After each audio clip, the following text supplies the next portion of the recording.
گوجری زبان میں اپڈیٹ سنیے۔ بھارت ایک پاس ہے دنیا کی سب تو بڑی جمہوریت کو دعویدار ہے اور دوجے پاس ہے اپنے زیر تسلط جموں کشمیر میں جمہوری اصولوں کی بے توقیری کی جا رہی ہے۔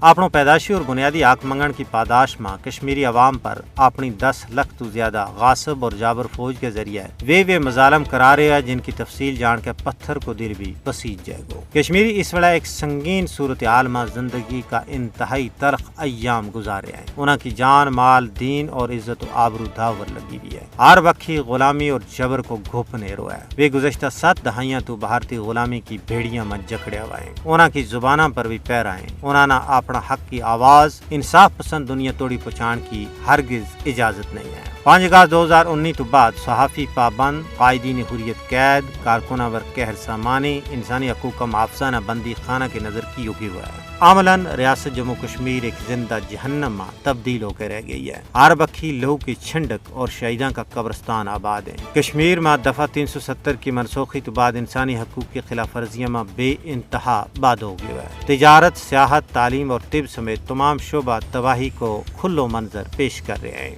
لوگ فاقہ کشی کو شکار ہیں۔ بالخصوص کانڈی علاقہ کا عوام کی زندگی دیکھ کے نازی دور کی یاد تازہ ہو جائے۔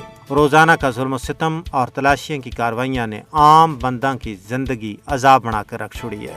دوران راست قتل، فرضی جھڑپ، زمین پر قبضوں، جائیداد کی ضبطی اور روزمرہ کو معمول بنے ہوئے ہیں۔ لیکن اتنا مظالم کے باوجود کشمیر کا حریت پسند عوام بھارت کے خلاف جنگ جاری رکھنے واسطے پرعزم ہے۔ انہاں کا پائے استقلال میں ذرا برابر کمی نہیں آئی۔ ضرورت اس گال کی ہے کہ عالمی برادری خواب غفلت تو جاگے اور محکوم و مظلوم کشمیری عوام نے بھارت کی غلامی تو نجات دوڑ میں انہاں کی مدد کرے۔